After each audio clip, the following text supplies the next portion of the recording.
Jésus, ta solution, ma solution.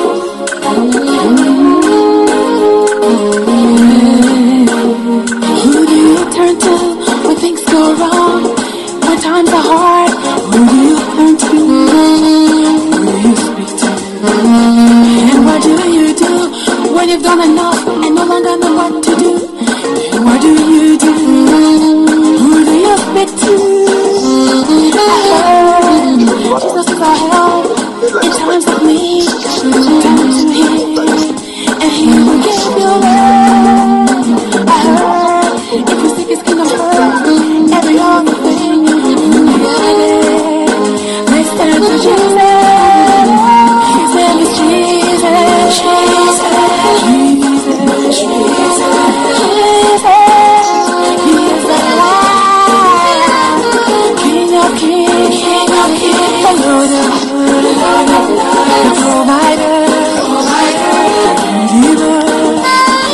He is my friend. My friend. Prince of Peace. He is the light.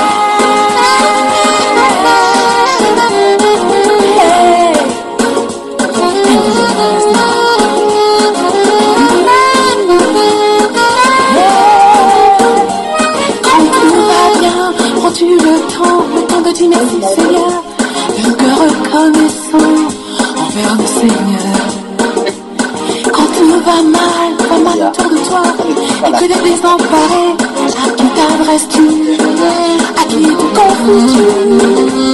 La Bible dit ses premièrement, je cherche le royaume de Dieu, alors toutes tes choses seront ajoutées.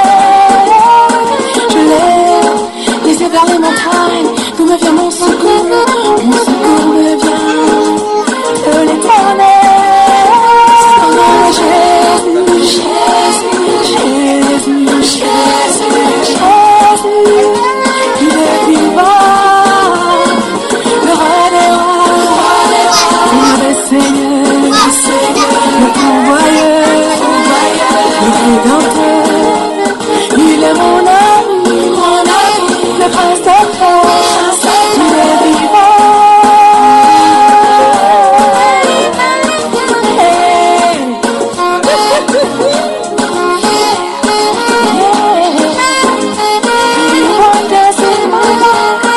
Mon médecin, consolateur, il est vivant, la solution, mon Daniel, ma victoire, il est là. Ma good shepherd, ma comforter, ma redeemer. Côte d'Ivoire dans la sainteté, bonsoir. Bonsoir mon frère. Bonsoir frère. Elle s'appelle Baraka, artiste camerounaise de Bethel. Praise God.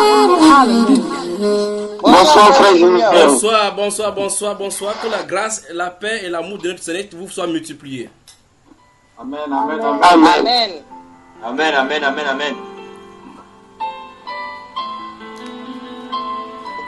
Le frère Paul Espérance, bonsoir et bienvenue.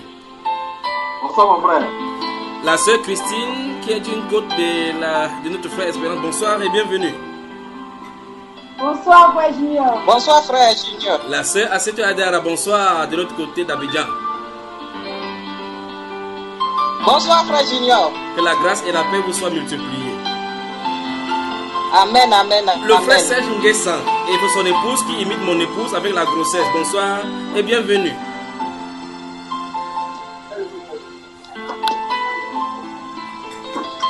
Ton micro. Le frère Jacques Bissang du côté de Lomé au Togo, bonsoir et bienvenue. On a du mal à entendre. Le frère Paul Espérance, tu m'entends, n'est-ce pas? Ouais, tranquille, ça va. Donc ça veut dire que lui, il a des problèmes là-bas. N'est-ce pas? La sœur Audrey du côté de Boaké, bonsoir et bienvenue Audrey Kwabena. Bonsoir et bienvenue.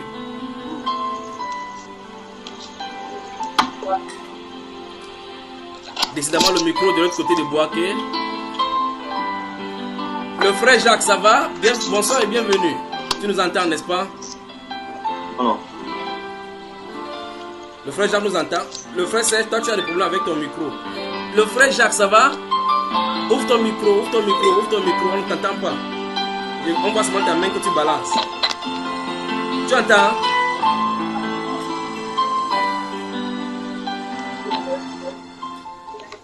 Le frère Jacques, tu nous entends, n'est-ce pas? Le frère Jacques.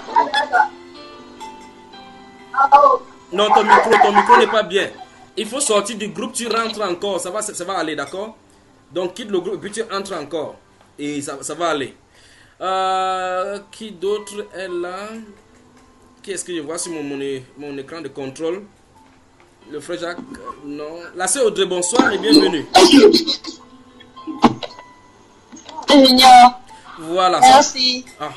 C'est que ça va du côté de Boaké? Oui, frère, ça va très bien par la grâce de Dieu. Voilà, le frère Serge Nguessan, ton micro est également ouvert. Bonsoir, bienvenue. D'accord, bonsoir frère Junior. Oui, je vois ton micro ouvert. Et ton épouse aussi, bonsoir.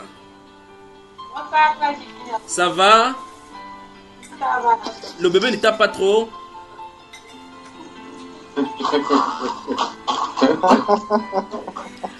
Le frère Achilda, bonsoir et bienvenue. Son micro. Bonsoir frère Junior. Voilà, tu me vois. Bonsoir toutes les soeurs et tous les frères. Shalom à vous. Shalom. Bonsoir, frère. Que le Seigneur te bénisse. Amen. Je crois que on va attendre les autres frères. Le frère Madoché, bonsoir. Bonsoir frère. Ça va? Voilà, le frère Jacques, tu as rejoint la conversation, ton micro est ouvert du côté de Lomé au Togo. Bonsoir et bienvenue. Bonsoir frère, bonsoir les soeurs. Voilà. Vous bénisse aussi. Voilà. Bonsoir. Que notre Seigneur vous bénisse. Amen. Je crois que le frère, votre frère, notre frère, le frère Iba, le frère Bamba Iba est en train de faire un travail fou là-bas sur le site Bamba Iba. Et je crois que l'un des enseignements que nous avons fait pour la Côte d'Ivoire a été déjà publié. Puisse le Seigneur le bénisse sa famille et lui accorde ce que le cœur désire. Amen. Et dans vos prières, pensez à eux parce que c'est pas facile avec son travail séculier, la famille et également tout ce qu'il en est de faire pour le Seigneur. Il faut honorer de tels hommes. Amen. Il faut honorer de tels hommes. Pensez à eux dans la prière. Et pensez aussi, comme j'ai vu sur le forum, à la sœur Audrey qui doit composer son concours, que le Seigneur lui donne cela, parce que nous ne devrons pas passer par des voies pernicieuses comme les autres enfants. Prions que la grâce du Seigneur repose sur elle et que ce ne soit pas elle qui écrive, que ce soit le Seigneur. D'accord. Amen. Pensons à la sœur Audrey dans la prière par rapport à son concours. Que le Seigneur vous bénisse. Amen. Je crois que ça sera encore une autre rencontre fructueuse ici aujourd'hui. Pendant qu'on y est, avant d'entrer dans le vif du sujet, le frère Jacques de Lomé au Togo, tu as le sourire sur la bouche comme ça, tes lèvres sont ouvertes comme ça. Qu'est-ce qui ne va pas passer? Parle. Amen. Oui, parle, on t'écoute. Amen.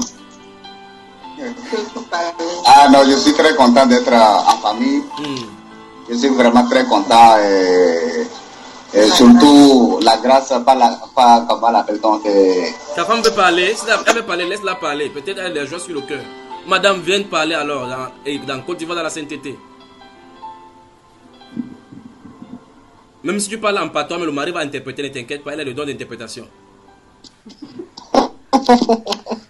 Parle-nous.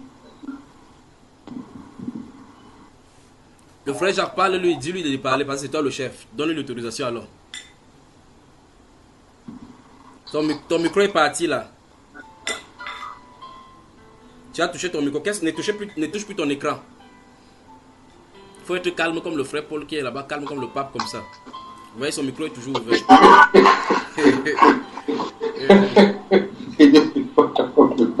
Oui. Alors le frère Jacques, un effort encore et ton micro sera ouvert. Pendant que tu en es touché à ton micro, je m'en vais du côté de la sœur Audrey. La sœur Audrey, ça va? comment était la semaine depuis la dernière rencontre jusqu'à maintenant? Oui, frère, ça va. Ok. Le frère Sèche. Le frère Sèche. Ne t'inquiète pas, Oui, frère. le cri devant le Seigneur pour la famille est exaucé, d'accord? Amen. Ne t'inquiète pas. Amen. Ne t'inquiète pas. Amen. Pourquoi la sœur Christine? Amen. Hein? La sœur Christine, vous êtes dans le même endroit, c'est quoi? Sœur Christine, tu es dans un autre endroit, dans un autre environnement. J'encourage le frère Serge. Tu connais ce que c'est dont je suis en train de- toi, tu connais ce que c'est dont je suis en train de parler? Non, pas particulièrement. Mais je l'encourage quand même, c'est mon frère. C'est ton frère. Amen. Amen. Je retourne du côté de Lomé au Togo. Le frère Jacques Bissan, est-ce que ça, la connexion ça va déjà? Le micro ça va? Ce n'est pas toujours bien. Si tu m'entends, sors encore du forum et puis réentre encore. Et par la suite, ne touche pas le micro. Voilà. Nous allons commencer. Il faut que votre connexion se stabilise avant qu'on voie ce que nous allons voir tout à l'heure.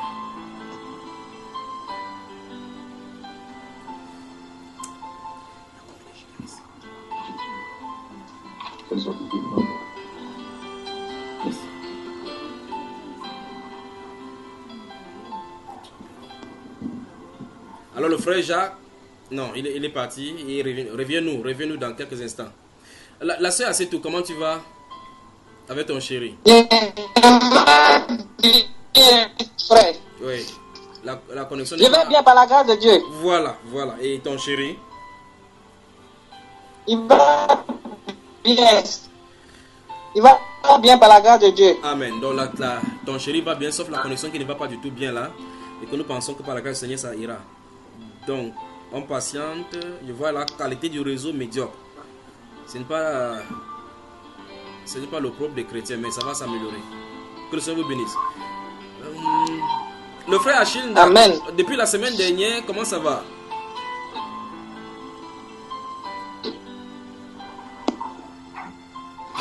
Voilà, le frère Jacques, ton micro ouvert. Bienvenue encore du côté de Lomé au Togo. Merci, bonsoir frère, bonsoir les soeurs. Voilà. Maintenant, Bonsoir. ton épouse peut parler maintenant, non, n'est-ce pas? Parle-nous. Pourquoi vous êtes content comme ça, ou vos visages sont radieux? Nous sommes très contents parce que Dieu nous a, à cause de la grâce de Dieu, nous a passé la semaine passée. Et vraiment, nous sommes très contents. Nous sommes très contents pour le travail que Dieu a fait. C'est très grand, c'est très grand. Mais raconte dans le détail. Le frère Achilda et le frère Espérant, coupez d'abord vos micros le temps que le frère parle parce qu'il y a interférence, une légère interférence là-bas. Le frère Jacques, le temps que le frère Jacques en train de parler. Voilà. Frère Achille, coupe ton micro ainsi que le frère Paul Espérance. Le frère Jacques, vas-y maintenant. Donc, nous sommes très contents parce que nous rendons vraiment grâce à Dieu pour ce qu'il nous a fait la semaine passée. La semaine passée, il nous a vraiment assisté et actuellement, moi et ma femme, nous rendons grâce. Et c'est pour ça que cette joie jaillit sur nos visages comme ça. Que le Seigneur vous bénisse. Que Dieu vous bénisse aussi. Amen. Amen. Pour vos prières. Amen. Sois béni. Le frère Achinda, parle-moi de ta Amen. Parle-nous de ta fiancée. Non, ça c'est une question privée. Est-ce qu'on peut commencer ce soir? Oui. On va prendre une légère ponctuation et on va revenir tout de suite après. On prend une légère ponctuation, d'accord? Vous me dites ce que vous allez suivre là. Vous me dites ce que c'est. C'est ça.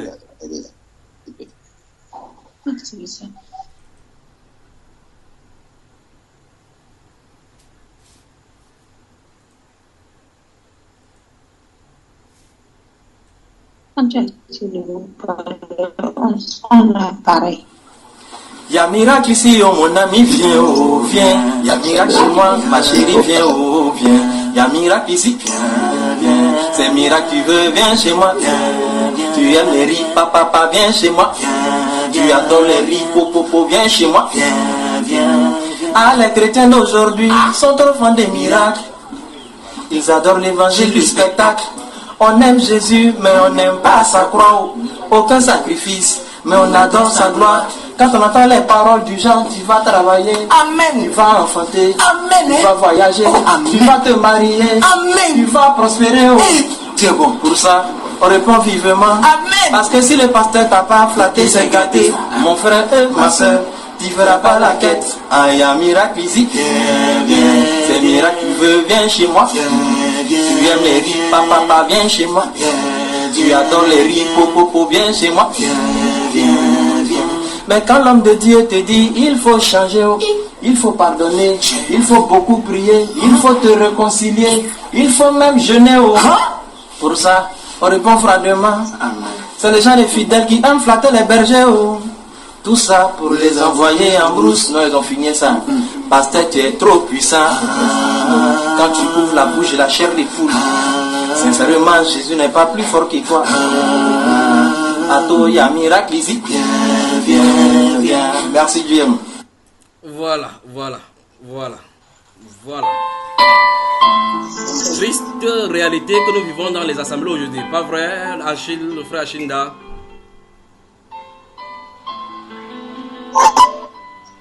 Effectivement, frère Junior. Effectivement, c'est le constat, c'est ce que nous voyons tous, la plupart des assemblées, c'est ce que nous remarquons. Les fidèles sont aiment plus les prophéties de bénédiction concernant la doctrine de la prospérité, que ce soit le mariage, les biens de ce monde. Donc, c'est vraiment le sujet d'actualité dans la religion. Voilà. Merci pour cette entrée en matière.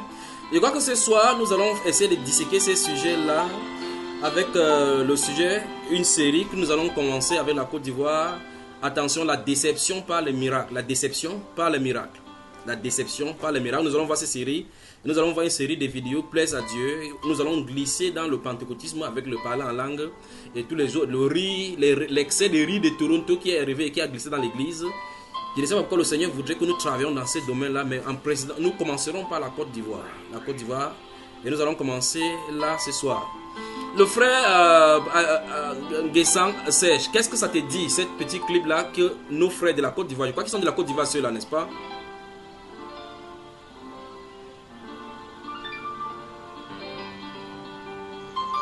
Comme le frère Sèche n'est pas à côté. Effectivement, oui, vas-y, c'est frère. le constat. Voilà, c'est le constat dans les assemblées aujourd'hui, surtout en Côte d'Ivoire. En fait, tout ce qui est dit dans le champ, effectivement, c'est la réalité que nous vivons ici, dans les différentes assemblées, surtout dans les dénominations. On n'aime pas les choses qu'on appelle la parole vivante, la vérité. Voilà. On préfère que les gens aiment plus les prophéties qui leur donnent, qui les apportent, qui suscitent le bonheur dans leurs activités, dans leur famille. Voilà, c'est ça, on préfère entendre. Mais quand il s'agit même de la vérité, même de l'évangile que nous devons prêcher, bon, catégoriquement, il y a beaucoup de fidèles qui sont contre même. Oui. Ils sont pratiquement contre. Il y a d'autres même qui abandonnent même les assemblées quand c'est comme ça. Bon, dans le clip que nous venons de voir, ce garçon-là dit que les fidèles aiment la gloire de Jésus, mais lorsqu'on leur demande de suivre le propre du Seigneur Jésus, ils commencent à se fâcher. Donc ils ne peuvent pas gêner, ils n'aiment pas le gêner, mais ils sont là pour féliciter, ils sont prêts à féliciter le pasteur, à aimer la gloire du pasteur, à supporter le pasteur, mais sans pour autant suivre celui qui est censé être prêché, Jésus. Mais qu'est-ce qui peut expliquer cela? Effectivement. Comment? Qu'est-ce qui peut expliquer cet état de choses? Bon, en fait, c'est ce qu'on appelle ça reste la conversion en fait. Tout part de la conversion. Comment ces personnes sont déjà arrivées dans ces assemblées-là. Voilà. Le frère Paul Espérance, oui, tu lèves la main là-bas comme un élève qui était au banc des accusés et puis allons-y. Mon frère, je dirais que actuellement c'est la période. Hein. Bientôt c'est la Pâque mondaine, je pense bien que c'est le 30e, non? Oui. Non, le 1er avril. Oui. Et je vous dis aujourd'hui, même les catholiques qui avant étaient dans leur coin se sont mis aujourd'hui à faire la publicité pour évangéliser et pour prêcher ces genres d'évangile. Oui. Aujourd'hui, quand vous promenez dans la ville, moi je roule, je vais à Bassam, je vais un peu partout là. Mais aujourd'hui, dans presque toutes les rues, les catholiques aussi se sont mis dans la danse. Donc ils ont décidé aussi d'en découdre avec les fidèles pentecôtistes qui sont pour récupérer leurs fidèles quoi. C'est ça, c'est ça. Moi je pense que c'est dû au fait qu'ils n'ont pas encore reçu l'évangile de vérité. Moi tout à l'heure quand j'ai écouté le chant, j'étais serein. Parce que dans mon fort intérieur, j'ai été nettoyé. Donc ça me... c'est-à-dire je me sens beaucoup plus posé, plus calme lorsque j'écoute cela. Avant, ça peut-être me pousserait à dire mais qu'est-ce qui se passe depuis là je prie mais je n'avance pas. Est-ce que je prie mal? Mais je pense que c'est parce que j'ai été nettoyé par l'eau propre. Amen. Par la bonne parole. Par la bonne parole. Donc ce qui fait que quand j'écoute ça, c'est vraiment avec beaucoup d'inquiétude quoi. C'est parce qu'ils n'ont pas encore reçu l'évangile de vérité. Souvenez-vous à quelques minutes que ce soit que vous avez une inspiration, que vous voulez parler pour partager par rapport à ce sujet, levez juste la main comme ça je vous vois et puis vous passe la parole, vous parlez. Le frère Jacques, comment ça se passe à Lomé au Togo? Est-ce que ce qui est décrit dans ces clips là par nos frères les Ivoiriens, c'est le même scénario qui se passe sur le paysage religieux du côté de Lomé au Togo particulièrement? Il a des problèmes avec son micro. Le frère Jacques a des problèmes avec son micro. Du côté de Boaké, le temps que ton micro se restaure là, du côté de Boaké, là c'est Audrey. C'est comment? Même là-bas, tu as fui Abidjan. Est-ce qu'à Boaké, il y a cet évangile de prospérité à outrance, miracle, m'as-tu vu, ainsi de suite?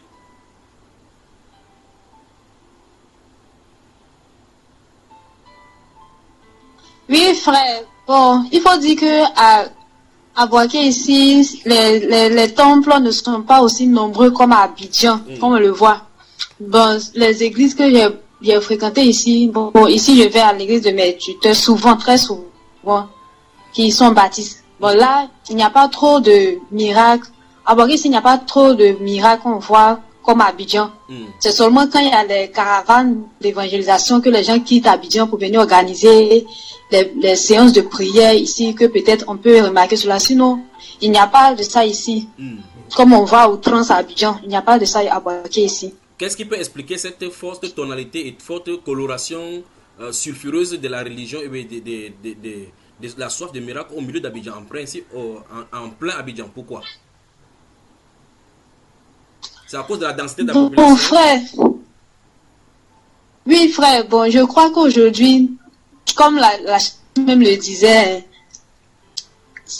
on aime vraiment la gloire, mais on n'aime pas la croix de Jésus.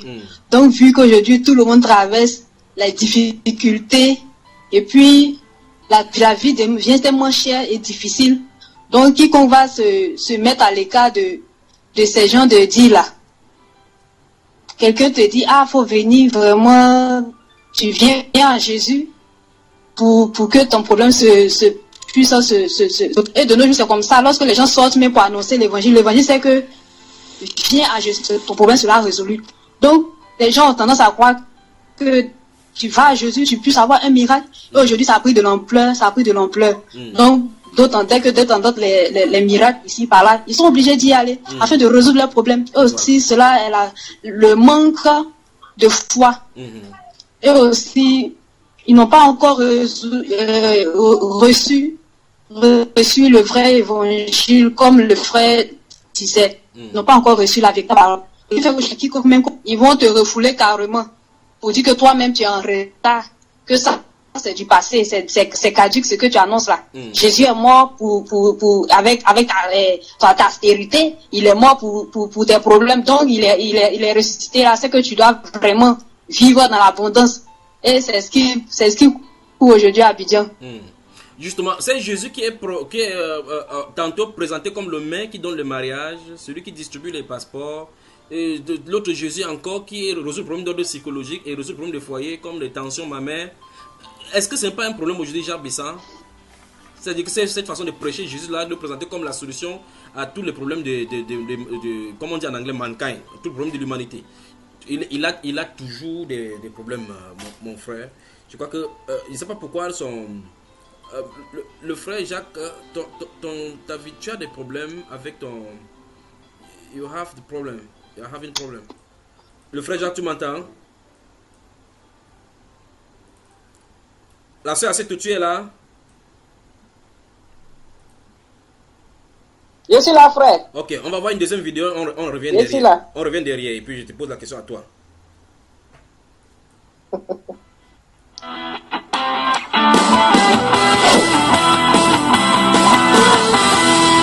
Bon, la première chose, c'est de savoir que c'est Dieu qui donne le visa. C'est pas parce que tes papiers sont au complet que tu as le visa. Il y a une odeur, il y a un parfum qui se dégage. Ça s'appelle l'odeur du voyage. C'est important l'argent. En fait, ceux qui ne croient pas à l'argent ou à la bénédiction financière, essayez la pauvreté, vous allez me dire. Je voudrais vous dire que Marine Le Pen sera effectivement, risque d'être présidente de la France. Je suis prophète, plus qu'un président. C'est le couple prophétique, c'est encore plus fort. Le général de Dieu Canada, Montréal, ça va déménager. Le diable est le même partout.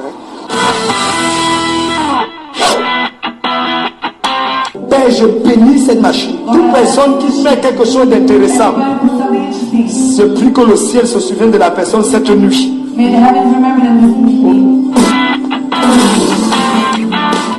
Amen. Ce n'est plus la même machine.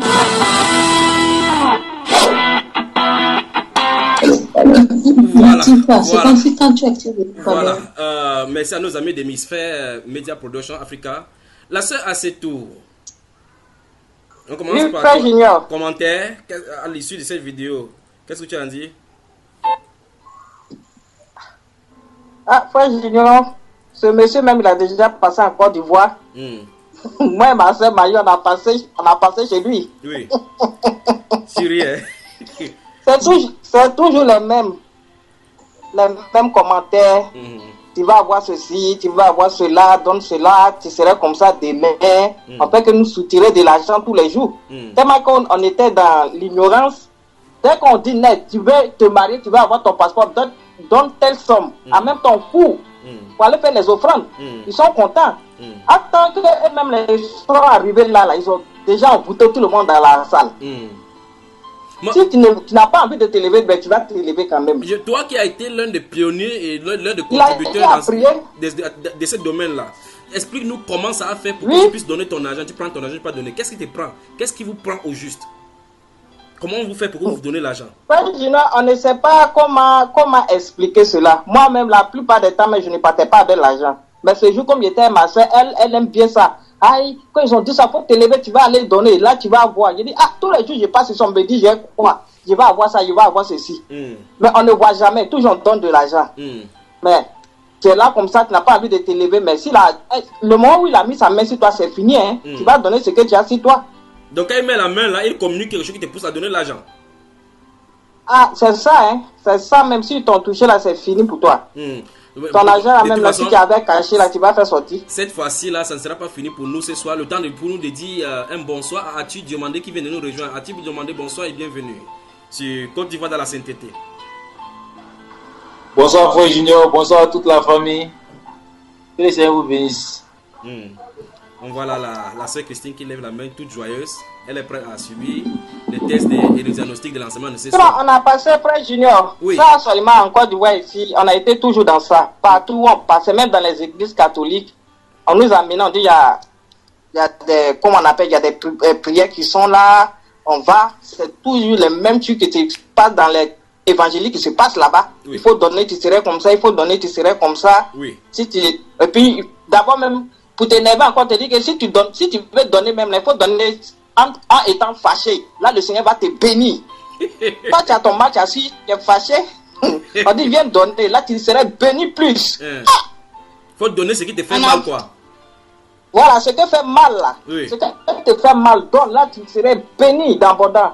Les gens courent comme ça, pour aller donner. Mais jamais, on revient toujours même chose. Il n'y a pas quelque chose qui change en nous. Mais là, on est toujours dedans. Là, c'est Christine, tu sais pas, qu'est-ce que tu as rétorqué avec ce qu'on a vu là maintenant, le deuxième qui disait que il a soufflé sur le truc, vous appelez quoi, l'appareil pour de l'argent là. Il a dit c'est un peu le même appareil, que celui qui va donner quelque chose d'intéressant, que le ciel se souvient de lui ce soir. Donc si tu ne donnes pas quelque chose d'intéressant, le ciel ne se souvient pas de toi.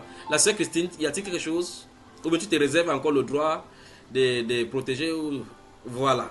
Le frère Serge, tu as quelque chose à ajouter? Et je ne sais pas si le frère Jacques, du côté de Lomé, a son micro déjà ouvert. Frère Jacques, tu nous entends? D'accord. Donc, je crois que le frère Jacques a des problèmes. Je ne sais pas s'il nous entend. Ce serait bien qu'il son micro, vous l'aidez en pleine journée pour qu'il essaie de voir comment son micro est. Le frère Serge, tu voulais parler? Oui, en fait, je voulais dire simplement que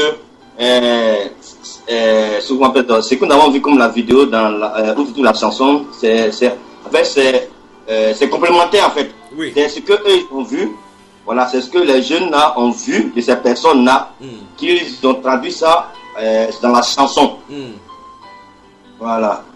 Parce que c'est ce qu'on appelle dans beaucoup de lieux de prière, c'est ce que nous remarquons aujourd'hui, que les gens disent qu'il y a certaines choses qu'on appelle choses qu'il faut avoir quand tu commences à prier le Seigneur.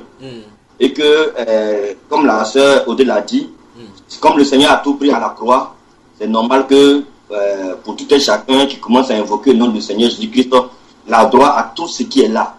Le monde lui appartient parce que il est depuis que nous avons dominé. Donc tout ça là doit nous revenir, doit revenir aux chrétiens. Donc quand ces personnes-là ont l'occasion de le dire pour fasciner l'esprit des gens, ils le font. Parce qu'ils connaissent parfois la soif même de la personne qui se trouve en face. Voilà. Mais est-ce à dire que les chrétiens des premiers siècles n'avaient pas compris la révélation des Écritures, de ce que Dieu avait fait au travers de Christ, de la souffrance que Christ avait portée, du bien matériel qui leur appartenait en Christ comme étant héritage? Pourquoi c'est Morbicus, les chrétiens de cette époque-ci, qui clament haut et fort cet héritage-là de la terre? Pourquoi? En fait, c'est ce qu'on appelle les premiers chrétiens du premier siècle ont compris. Mais nous devons comprendre que nous sommes pratiquement, nous actuellement, cette génération, nous sommes là, nous sommes pratiquement dans les derniers temps. Et dans les derniers temps, la parole de Dieu nous parle des prophéties qui vont arriver concernant les faux hommes de Dieu, les faux prophètes qui vont venir. Et en observant ces choses-là, nous pensons que nous sommes dans cet accomplissement-là. Voilà, parce que effectivement aujourd'hui, c'est ce que nous remarquons. Nous remarquons que les gens ne prêchent plus l'évangile. Voilà, ne prêchent plus l'évangile. Ils prêchent maintenant les choses concernant la terre. Concernant le ventre. Voilà. Voilà. Le frère Achille, as-tu quelque chose? Merci frère, merci pour ton intervention magistrale. Le frère Achille Nda. Le frère demandait, pour te mettre dans le bain, as-tu demandé, nous sommes en train de parler aujourd'hui du diagnostic qu'on a au milieu des chrétiens aujourd'hui, la séduction par des miracles. Avant que tu ne viennes, nous avons joué un premier clip, et si tu le permets, nous allons encore jouer ce clip-là pour que toi-même tu en sois imprégné. Tu le permets?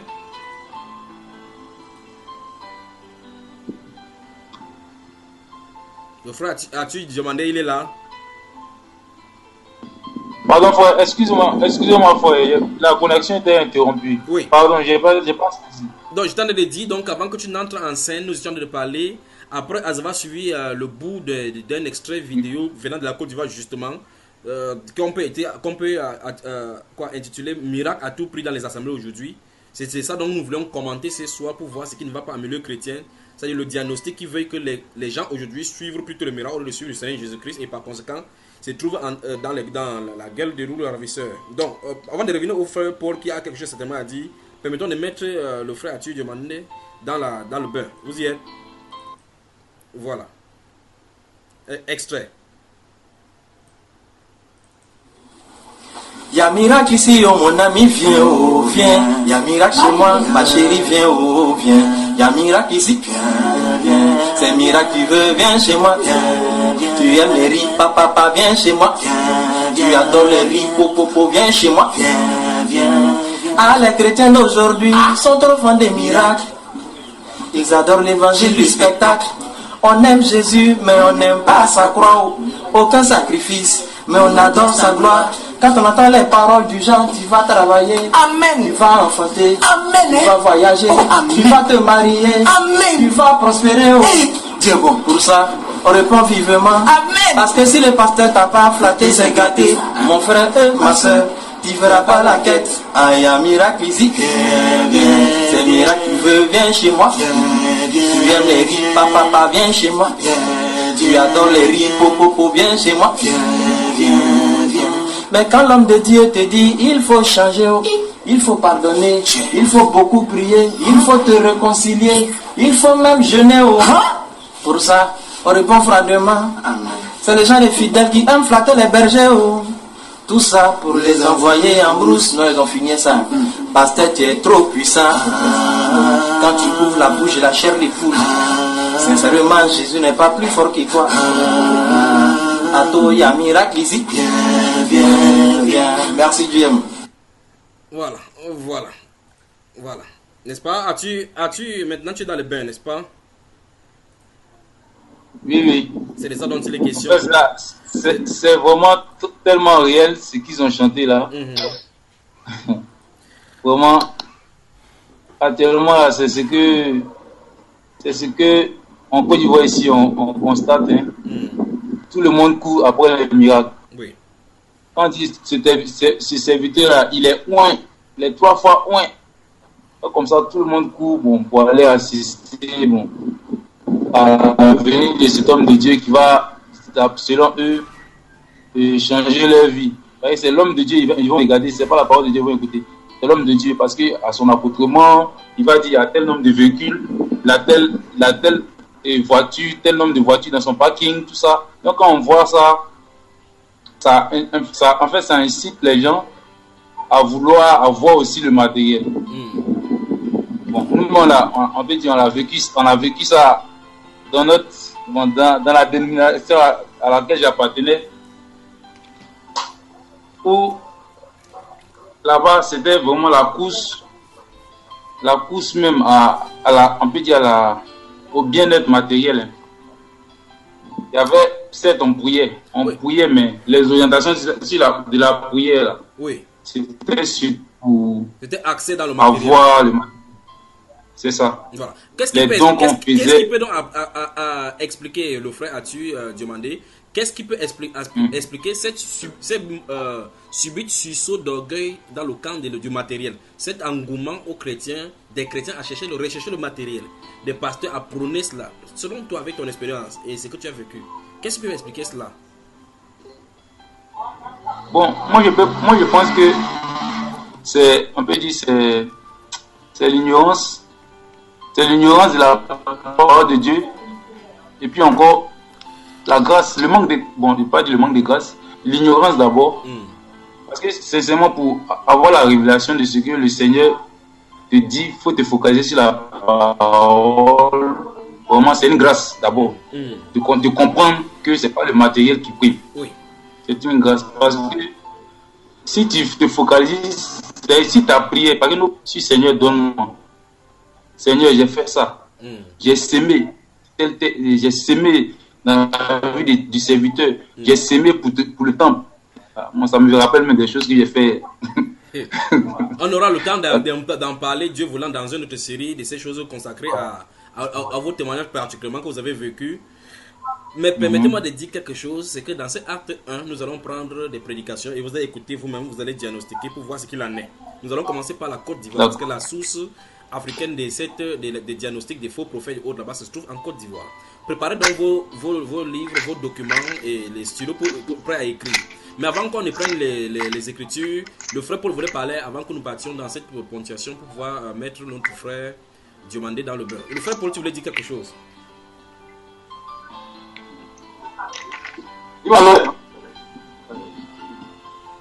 Frère pour l'espérance, tu voulais dire quelque chose tout à l'heure avant que nous prenions là. Oui.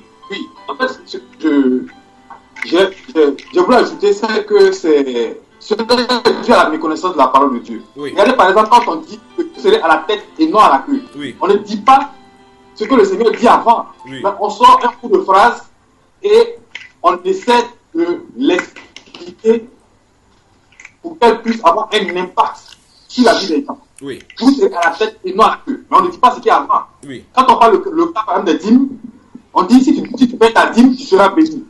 Mais on le dit. Ce qu'il y a avant, hein, on ne précise pas le contexte. Oui. Donc on sort une phrase de la parole de Dieu et on essaie de pouvoir la tourner, de pouvoir la tordre, pouvoir avoir un impact sur les gens. Moi je pense que c'est parce que les gens n'ont pas possession de la parole de Dieu.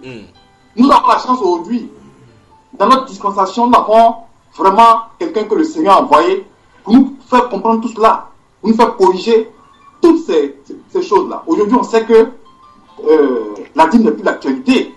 On a traversé des siècles, personne ne l'a fait. Mais aujourd'hui, le Saint-Esprit vient nous révéler que nous devons revenir à la parole initiale. Parce que la parole a été dénaturée au fil des siècles. Beaucoup n'ont pas eu cette chance-là. Mais aujourd'hui, nous avons cette chance-là de pouvoir avoir la parole pure.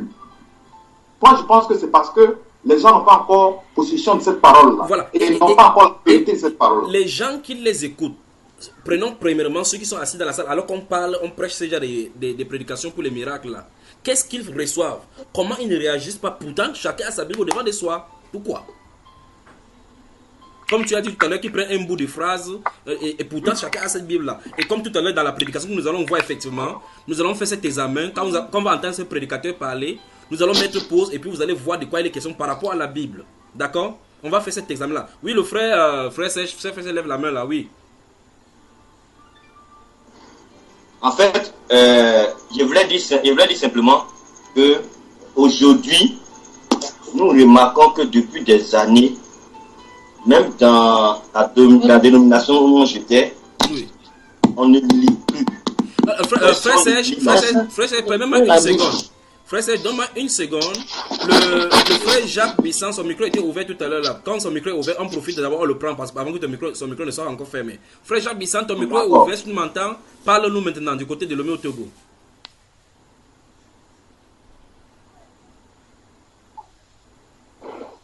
Frère Jacques, ton micro est ouvert.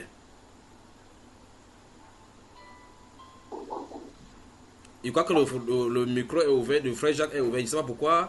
Frère Jacques, du côté de Lomé, ton micro est ouvert. Frère Achille également, ton micro est ouvert. Oui, allons-y, revenons avec toi, le frère Serge. Donc dans la dimension où vous étiez, vous ne lisiez pas la Bible. Mais vous faites quoi avec programme après programme? Vous êtes dans un engrenage de programme après programme. Voilà. En fait, ce qu'on appelle la lecture, même chez les catholiques, même chez les catholiques, pas seulement dans la domination où j'étais, il y a plusieurs dominations, plusieurs membres des dénominations qui ne lisent plus aujourd'hui la Bible. Ils préfèrent écouter parce que très souvent, ils ont l'esprit focalisé vers le pasteur ou vers le prophète. Voilà, ou bien le prêtre. Donc, ce qu'il dit, pour eux, c'est des dieux. Et ils ne cherchent pas à comprendre. Même s'ils prennent des notes, ces notes ne sont pas du tout étudiées. Voilà. Ils acceptent, ils disent que c'est vrai. Donc, il faut le faire. Voilà. Ils ne vérifient pas par eux-mêmes, quoi. Ils ne vérifient pas par eux-mêmes. Comment tu t'en es fait pour t'en sortir dans ton cas particulier, ayant vécu dans ces milieux? Comment tu as fait pour t'en sortir? Qu'est-ce que tu as constaté là-dedans? De la manipulation aussi? D'accord. Ce que je voulais dire simplement que vraiment c'est une grâce de la part du Seigneur, parce qu'il y a certaines choses, même quand je ne maîtrisais pas même totalement toutes les écritures, mais il y a certaines choses qui sont dites que moi je dis, vraiment, même si je n'ai aucune connaissance dedans, je savais que ça là c'est pas de Dieu. Donc, et c'était à l'intérieur de moi-même. Donc quelque chose de témoigné à l'intérieur que ce n'est pas des dieux. Voilà, que ce n'était pas des dieux. Et c'est comme ça, dans plusieurs dénominations où je suis passé, c'est toujours comme ça. Et à tel point même qu'on m'appelle, même les gens m'appellent, les gens viennent me prendre pour dire, oui, tu seras évangéliste. Tu vas faire des grandes choses dans le monde. Mais quand il dit ça, moi je les regarde et dis, mais vous croyez que c'est vous qui allez me tourner évangéliste? Oui. Voilà. Voilà. Et c'est à plusieurs reprises, les gens disent ça. Ça a commencé de la carte du troisième. Où un pasteur m'a pris dans ses bras. Et voilà, il dit merci Seigneur. Oui. Et voilà l'une des choses qu'on attribue des prophéties, enfin des ministères aux gens. Une jeune fille chante bien, on dit que non, tu es chante de l'Éternel. L'autre encore, tu es prophétesse de l'Éternel, même si c'est le serpent qui parle dans sa langue. On attribue des postes dans les assemblées. La sœur Jacques, Madame Jacques, on entend ta voix en fond sonore. Si vous nous entendez du côté de Lomé, prenez la parole maintenant. Frère Jacques Bissan, bonsoir. Il faut parler. Oui, nous vous entendons maintenant. Voilà. Vous nous entendez? Parle maintenant. On t'entend. Voilà. Voilà. Je pense qu'au Togo, ici, c'est exactement ce qui se passe. Mais ce sont des gens, bon, ils sont très éloquents. Ils sont vraiment éloquents. Et quand ils veulent faire, par exemple, quand on veut faire un appel de fonds ou bien on veut faire quelque chose de particulier dans la dénomination, on ne cherche pas n'importe qui. On appelle quelqu'un qui maîtrise, qui a l'art de bien s'exprimer et de convaincre. Et quand il commence par parler, tu ne sais pas quand est-ce que, par exemple, ta mère est rentrée dans la poche pour nous donner de l'argent. C'est vraiment très difficile. Est-ce que c'est vrai pour les autres? Vous, à Abidjan, c'est la même chose? Alors, oui? Oui, il pose la question au frère d'Abidjan pour voir si la même réaction là, si c'est comme ça qu'on fait chez vous. La manipulation aussi, comme le frère Jean-André de distribuer. Ok, donc les frères disent, ils me lèvent seulement la main comme ça, pourtant la main n'est pas enregistrée, c'est seulement la voix. Ok, et frère Jacques? C'est exact, c'est ici pareil. Ok. Bon, on m'a dit qu'il y a deux spécialisations, enfin deux pays particulièrement qui sont spécialisés en levée de fonds, le Nigeria et le Congo RDC. Que ce sont les gens particulièrement qu'on appelle pour lever de fonds. Est-ce vrai chez vous aussi? Comme ça. Oui, ici c'est vraiment ça, Raconte-nous, frère. Je vais donner mon exemple. Oui. Moi j'ai eu, quand je fréquentais la dénomination, j'ai eu à donner, lors d'une levée de fonds, j'ai eu à donner une somme là, mais jusqu'à présent, je ne sais pas pourquoi je l'ai fait, mais ça m'énerve jusqu'à présent. Mais ils sont très forts, ils sont vraiment très forts. Et quand ils parlent, j'ai l'impression que lorsque tu remets l'argent, l'effet est immédiat. Et surtout que lorsque nous sommes actuellement, lorsque tu es dans les problèmes, tu es au chômage, tu cherches une solution immédiate et l'homme approprié arrive et commence par dire exactement ce dont tu as besoin. Même si tu n'en as pas, tu cherches vraiment à fabriquer quelque chose pour que Dieu sache que tu as fait quelque chose. C'est exactement ce que nous vivons dans les dénominations. Vraiment, c'est très compliqué. Voilà. Donc, frère Jacques, si je comprends très bien, ce sont des gens, d'après ce qui ressort de ton analyse, c'est que les gens, ce sont les fins psychologues qui exploitent les besoins. Ils savent le besoin du peuple qui est là et ils vendent en retour le pseudo-réponse, les réponses à leur prière. Parce qu'ils savent que dans la salle, c'est toujours les gens qui sont dans ces situations-là. Tout à fait, c'est exactement ça.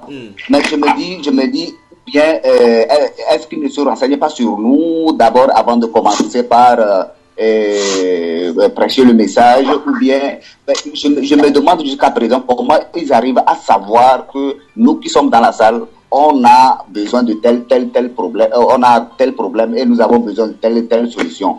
Et c'est un peu bizarre, quoi, c'est un peu bizarre. Bon, c'est juste quand tu poses l'acte, c'est lorsque tu arrives à poser l'acte, à donner ce qu'ils veulent, que après tu réalises que vraiment, mais pourquoi tu as fait ça? Parce que tu sais que après quelques jours, quelques mois, ce qu'ils t'ont promis, ce n'est pas du tout réalisé. Ce n'est pas du tout réalisé, mais tu te demandes où bien. Mais le vrai et tu vis toujours sur l'espoir. Le vrai problème, c'est que ces personnes-là ne font pas leur acte une seule fois. Ils vont de pays en pays et très souvent viennent dans la même assemblée plusieurs fois et les gens ne font qu'y aller. Pourquoi cette effervescence et cette effervescence-là autour d'eux? Non, je pense que les gens d'abord ne connaissent pas la parole de Dieu. Et comme ce que le frère avait dit, ça dépend de comment les gens sont rentrés à l'église. Parce que tu es dans le monde, tu cherches des solutions, quelqu'un vient, il te parle de Jésus-Christ. Au lieu de te parler de Jésus-Christ de la bonne manière, on te parle des besoins, des solutions, comme quoi le Seigneur Jésus va te donner les solutions à tous tes problèmes, de l'argent, de l'emploi. Il suffit de l'accepter et de donner ta vie à Jésus-Christ actuellement. Et là, tu vas voir, tu vas expérimenter toutes ces bénédictions. Donc, par rapport à ça, lorsqu'une personne comme ça rentre dans l'église, dans sa tête, avec cette mentalité, c'est ce qu'il espère. C'est ce qu'il espère. Et bon, et finalement, lorsque les pasteurs, les apôtres, les prêtres, ils viennent prêcher ce genre de message, mais il est touché et il finit par être exploité. Et puis finalement, lorsqu'il constate qu'il n'a pas vraiment de solution, il finit par commencer par murmurer, sortir et faire bon. Il se retrouve pas et puis c'est fini. Il change de dénomination. Et c'est ça qui fait que nous changeons. On change de dénomination, on quitte de dénomination en dénomination et ça ne va pas toujours. Mais l'effervescence qui attire la foule là-bas, on a l'impression que quand les gens qui vont, comme vous autres, vous êtes sortis des dénominations, vous sortez en petit nombre, au fur et à mesure les autres nombres viennent, on a comme l'impression que le nombre ne change pas puisque la quantité y est. Une autre vague vient et le même scénario recommence. Qu'est-ce qui peut expliquer justement cela que les gens vont, des autres personnes, et très souvent quand vous sortez de là, on commence à prêcher contre vous en disant que vous êtes des rebelles, d'autres étaient des sorciers, le Seigneur les a exposés, les a fait sortir, et ainsi de suite, pour permettre aux gens qui sont là-bas de ne pas vous fréquenter, de peur que vous ne leur dites la vérité. Comment vous procédez? Oui, c'est vrai. Parce que, vous savez, il y a par exemple il y a des collègues avec qui on fréquentait la même dénomination, mais lorsqu'ils ont constaté que je me suis retiré totalement, mais ils m'ont demandé, mais qu'est-ce que je passe? D'abord, on m'a demandé est-ce que je paie régulièrement mes dîmes. Je leur ai dit que moi je ne paie pas mes dîmes. C'est vrai que quand j'étais dans les dénominations, je ne payais pas mes dîmes. Parce que je ne suis pas du tout d'accord. Mais lorsque je lui ai fait savoir que je ne peux pas me dire, mais il était un peu choqué. Il me demande, mais pourquoi pourquoi je ne peux pas les dire? Est-ce que je suis en contact avec Jésus-Christ TV? Je lui ai fait savoir que bon, ce n'est pas parce que je regarde Jésus-Christ TV, parce que la personne en temps avait écouté Jésus-Christ TV et ça l'a vraiment choqué. Il a dit que plus jamais ça dans sa vie. Mais je lui ai fait savoir que ce n'est pas à cause de ça, mais c'est parce que la parole de Dieu dit qu'on ne peut pas, un chrétien ne peut pas payer sa dîme. Donc, il y a de pareilles choses. Lorsqu'on te voit, d'abord tu es marginalisé. Tu es marginalisé et maintenant les autres personnes, tu es critiqué devant les gens et au même moment quand les païens te voient qu'ils sont en train de te critiquer, ils sont attirés vers ces personnes parce que ils voient que ces personnes détiennent une connaissance qui te dépasse. Donc, ils connaissent Dieu plus que toi. Donc, au même moment, ils sont invités, ces païens sont attirés vers ces personnes et demain, tu apprends qu'ils sont rentrés dans la dénomination et ils continuent de rentrer dans les dénominations. Le nombre s'accroît malgré que les gens sortent, mais le nombre continue de s'accroître. C'est à cause simplement de messages sur le plan de la prospérité, sur le plan des guérisons, sur les promesses, etc., qui fait que vraiment les choses continuent de s'accroître dans les dénominations et contrairement les gens à l'extérieur des dénominations, les gens sont vraiment très maigres. Que le Seigneur te bénisse pour cette analyse. Merci vraiment au Seigneur qui nous a permis que ton micro soit ouvert pour que nous ayons cette analyse-là. Que Dieu te bénisse. Amen. Un autre qui nous a rejoint ce soir, c'est mon frère bien-aimé, le frère Yao Jules. Yao Jules, bonsoir et bienvenue. Je crois que la connexion dérange chez lui. Là, Frère Arthur. Oui, bonsoir mon frère. Voilà. Salut tous les frères. Que le Seigneur te bénisse, que le Seigneur te bénisse. Un autre qui nous a rejoint, c'est le frère Ozozuyo Thierry. Excuse-moi si j'écorche ton nom. Bonsoir et bienvenue.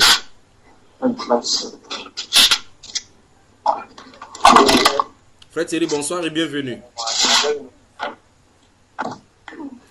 Lorsque vous êtes en train de causer, faites attention qu'il n'y ait pas de bruit à côté de vous, surtout si vous êtes sur les téléphones portables, ne bougez pas parce que un petit secousse, quelques petits secousses et puis le micro ça fait du bruit. Frère Thierry, il y a des bruits chez toi. Bonsoir et bienvenue.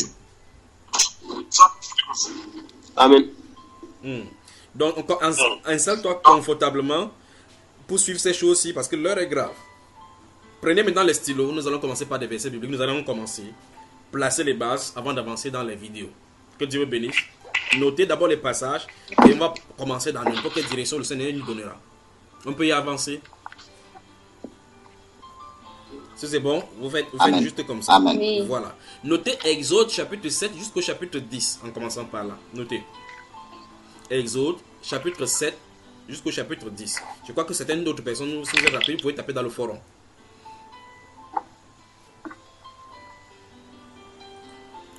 Exode chapitre 7 à chapitre 10. Si vous y êtes, il va encore donner l'autre. Exode chapitre 7 à chapitre 10. Notez Matthieu chapitre 24. Matthieu chapitre 24. Les versets qu'il donne, ce ne sont que des versets de socle. Dans le développement, on pourra en voir certains d'autres. Notez. Matthieu chapitre 24. Lorsqu'on va y arriver, on va voir les versets correspondants.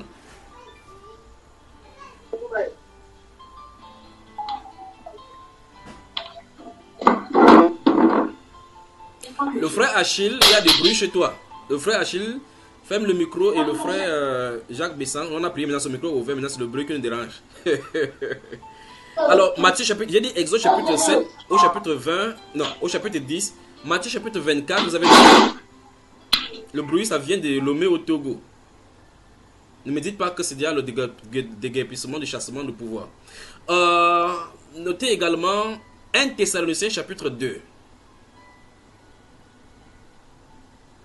1 Thessaloniciens chapitre 2. Côte d'Ivoire, je suis content de vous ce soir parce que je me sens vraiment bien. Nous pourrons travailler dans les Écritures. Et merci pour cette discipline-là parce que vous avez compris vraiment ces choses-là. Avec ces connaissances, nous pourrons bien travailler. Bien travailler. Voilà. Je crois qu'il est temps que chacun de nous rentre dans les Saintes Écritures pour garder son âme. La Bible déclare dans Proverbe chapitre 16, verset 19 que celui qui garde la parole veille sur son âme. Garde ce qui est prescrit, veille sur son âme. On avance là dans le... J'ai dit Exode chapitre 7 au chapitre 10. Et Matthieu chapitre 24. Romains chapitre 2, puis le chapitre 15. Romains chapitre 2, puis le chapitre 15. Notez Actes des Apôtres chapitre 20. Actes des Apôtres chapitre 20. On va y revenir. Actes des Apôtres chapitre 8, puis chapitre 13. Actes des Apôtres chapitre 8, puis Actes des Apôtres chapitre 13. On y va, frère. 2 Pierre chapitre 2, verset 1 à 19.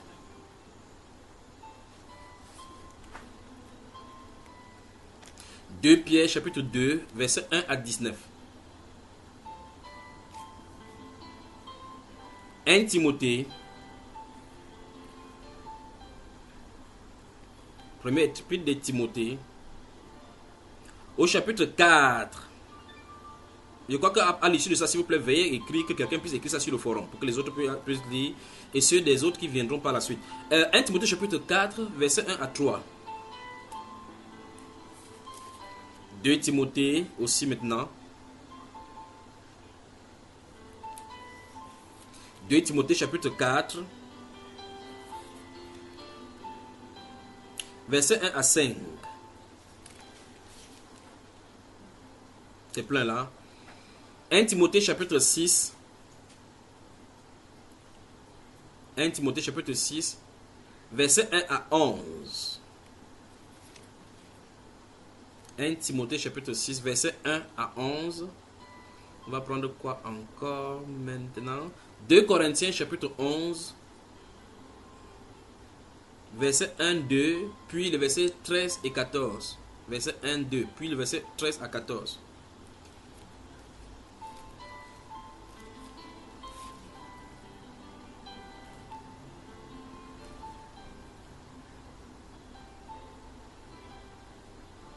Trois Jean.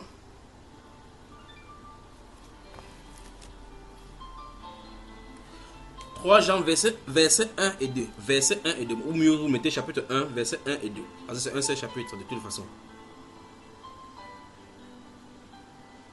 Le livre de Jude, du prophète Jude. Jude, pas juge.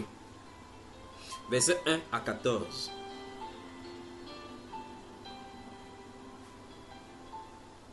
Que notre Dieu vous bénisse, peuple de Côte d'Ivoire.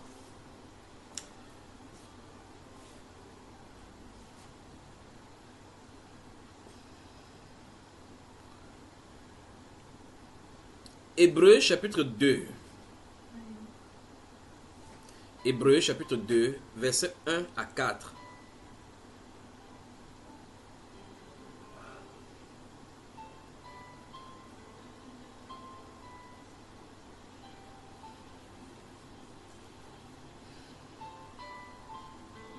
On peut continuer. Apocalypse chapitre 2, verset 1 à 5. Je crois que c'est déjà beaucoup là. C'est vraiment plein là. Vraiment plein. Wow. C'est bon, vous avez noté. Je crois que là maintenant on peut prier. Il faut qu'on commence. Tendre Père, merci pour ce que tu fais pour nous. Merci pour ce sujet que tu nous as donné de travail ce soir. Merci pour ton peuple, Père de gloire en Côte d'Ivoire, qui a été attaché par ces grands esprits méchants qui sont descendus sur les cieux, orchestrés par ces sangs versés et par ces sacrifices versés dans des forêts et dans des mers. Seigneur, merci parce que tu réveilles ton peuple dans ces temps-là. Merci, Père de gloire, parce que tous ces êtres qui ont enchaîné tes enfants, Père de gloire, tu envoies ta puissance, la puissance de ta parole pour les libérer. Et je prie, Père de gloire, que quiconque entendra cette voix, Père de gloire, puisse en être délivré au nom du Seigneur Jésus. Je prie au Dieu de gloire que ce soir, tu touches au Dieu de gloire nos cœurs, tu touches nos âmes, tu ouvres notre esprit à l'entendement de ta parole, car tu as dit la révélation de tes paroles est claire. Je prie, Père de gloire, que tu nous donnes d'être éclairés par tes paroles ce soir. Au nom du Seigneur Jésus-Christ de Nazareth. Amen. Maintenant, je vais commencer. Après que j'aurai parlé, nous allons parler jusqu'à épuiser ce soir ce qui va en arriver. Premier principe, les miracles de Dieu ne contrediront jamais sa parole. Les miracles de Dieu ne contrediront jamais sa parole. Parce que c'est à l'issue de la confirmation de sa parole qu'il accomplit les miracles correspondants. Il a dit donc, si vous lisez le psaume 105, le verset 20, vous voyez, ce n'était pas mentionné là. Le psaume 105, le verset 20, qu'il envoie sa parole et sa parole guérit. Sa parole guérit. Donc la guérison se trouve derrière la parole. La parole vient avec la guérison. La parole vient avec la restauration. Je veux que vous gardez tout ceci à l'esprit. Donc les miracles de Dieu sont des socles derrière la parole. Le frère Thierry dit là que sa connexion est mauvaise, qu'on l'excuse. Je crois qu'il va se rattraper là sur Bamba Iba. Alors maintenant, écoutez très attentivement. Je veux que vous saisissiez bien ceci. Merci frère pour les passages bibliques de cet enseignement ce soir. Mais soyez focalisés ici, ne soyez pas déconcentrés. Je veux toute votre attention. Écoutez très attentivement une fois de plus. Les miracles de Dieu viennent après la parole. Je ne sais pas si vous maîtrisez, si vous savez ce que je dis. Viennent après la parole. Les miracles, la parole ne vient pas après les miracles. Le principe c'est la parole qui porte le miracle. Parce que la parole est esprit. Et donc, ce n'est pas les miracles qui commandent la parole, mais c'est la parole qui commande les miracles. Autrement dit, c'est l'esprit qui produit les miracles. Or, l'esprit est la vérité sont un. Gardez-vous ceci à l'esprit, parce que ceci est très important. L'esprit et la vérité sont un. Ou mieux encore, je peux dire ceci, que l'esprit, c'est-à-dire la parole, et la vérité sont un. C'est-à-dire, doivent être unanimes pour produire les miracles correspondants. Autrement dit, la parole ne se contredira pas en produisant les faux miracles. Et vice-versa, les miracles de Dieu ne se produiront pas dans le mensonge. Et tout ceci ont des portées terribles, parce que l'on va arriver. Je recommence encore. Les miracles sont portés, les miracles de Dieu, les miracles des Saintes Écritures sont derrière la parole. Dieu doit parler. Vous voyez cela, n'est-ce pas? Dieu doit parler. C'est la parole qui porte. C'est la parole qui porte les miracles. Ce n'est pas les miracles qui accompagnent la parole. Ce n'est pas la parole qui accompagne les miracles. Vous remarquez que dans Marc chapitre 16, Jésus-Christ ne dit pas qu'on va faire les miracles pour que les gens croient. Vous remarquez, vous voyez, n'est-ce pas? Il dit, voici les miracles qui accompagneront ceux qui auront cru. Vous avez remarqué que les miracles accompagnent. Donc, ils doivent d'abord, il y a quelque chose en laquelle on croit. Et ça, c'est la parole de la prédication. Maintenant, la prédication donc est soutenue par le miracle. Dieu voulant. Alors, si vous lisez à l'église de Philadelphie dans le livre d'Apocalypse, là, vous allez remarquer très rapidement qu'à ce moment-là, ils n'ont pas de puissance, mais ils ont tenu le nom de Jésus. Voilà. Je ne sais pas si vous me saisissez. Peuple de Côte d'Ivoire, je suis en allé vraiment doucement, n'est-ce pas? Voici la base. Parce que des questions, merci frère, des questions doivent surgir et vont surgir. Comment quelqu'un peut-il mentir de la parole et produire des miracles après? Ça devrait se poser des questions. Comment quelqu'un peut mentir d'après la parole et produire le miracle après? On a des problèmes ici qu'il faut qu'on confronte. On doit être honnête pour appeler faux ce qui est faux et vrai ce qui est vrai. C'est donc pour cela qu'il faut qu'il définisse d'abord ceci. La parole porte des miracles. Et donc la parole, Jésus a dit dans Jean chapitre 17, verset 17, Père, sanctifie-les par ta parole est la vérité. Et le Saint-Esprit nous dit, en stigmatisant ceci dans notre esprit avec le bureau de fer, qu'aucun mensonge ne provient de la vérité. N'est-ce pas, frère? Donc,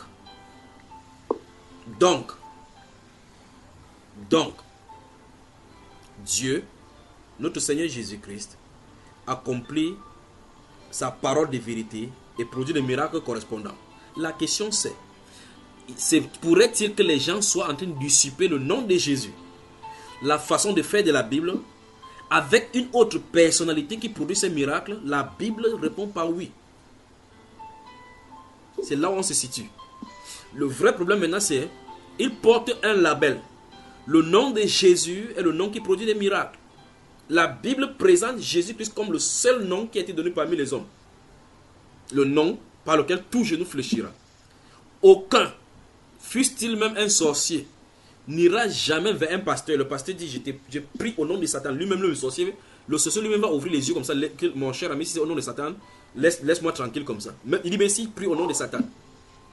Donc, même Satan sait très bien qu'en envoyant ses serviteurs, il ne les envoie pas d'aller prêcher en son nom. Jamais. Il doit prêcher au nom de Jésus. Vous entendez, n'est-ce pas?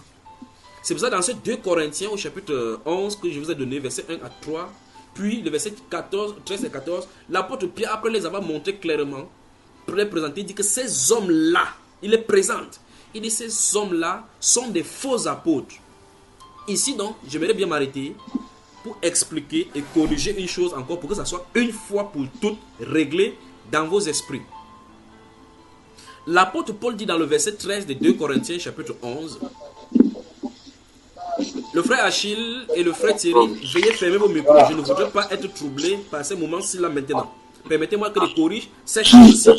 Donc fermez vos micros, sinon je suis obligé de vous exclure et de vous couper du groupe là maintenant, que ce ne soit pas perturbé. Thierry, si vous m'entendez, le frère Thierry et le frère Achille, si vous m'entendez, veuillez fermer les micros.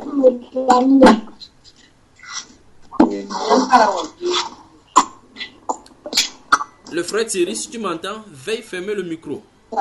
Écrivez-lui ça en off, s'il vous plaît. Cette chose ne doit pas être perturbée. Donc, dans 2 Corinthiens, chapitre 11.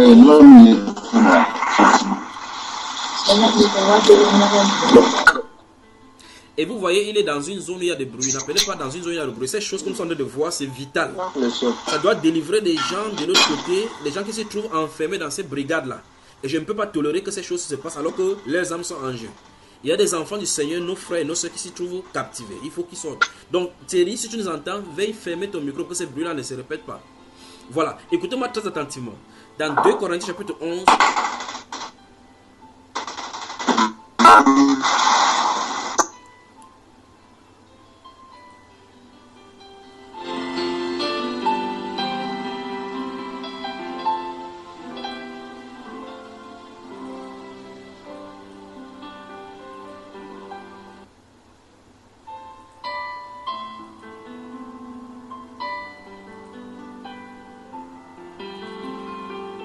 Il a fermé son micro.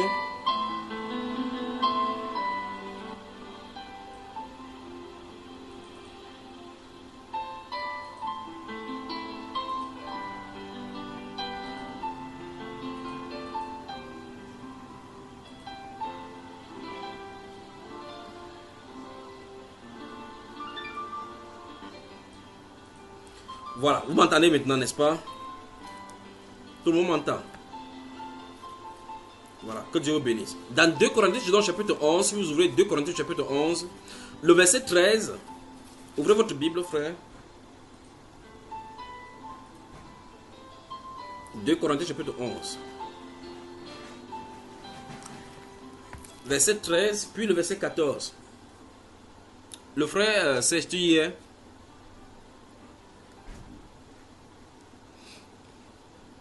« 2 Corinthiens »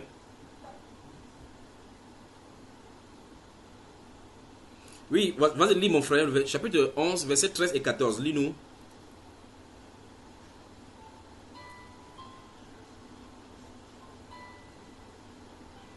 Le frère Serge, ton micro est fermé.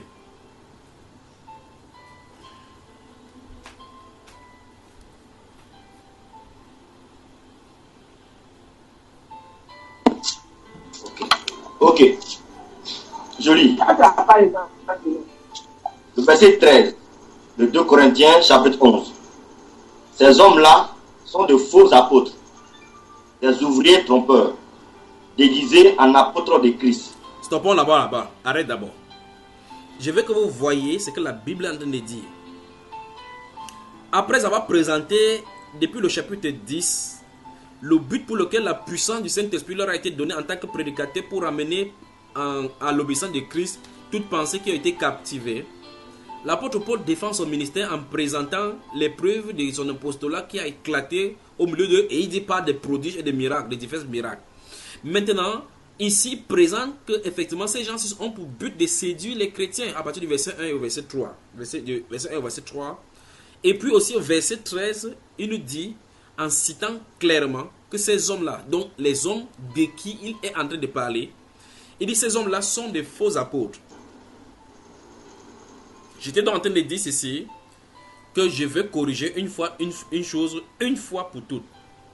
Vous êtes prêts à ce qu'il parle?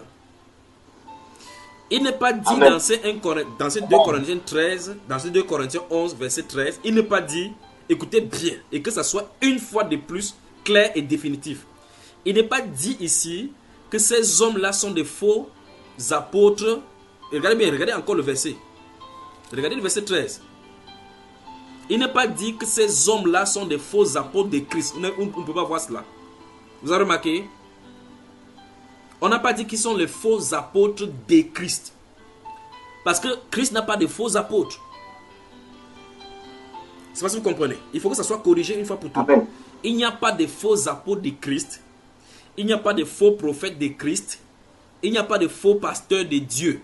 Il n'y a pas de faux prophètes de Dieu. Il n'y a pas de faux... J'espère que vous comprenez ce que ça veut dire. Il est question ici des faux apôtres.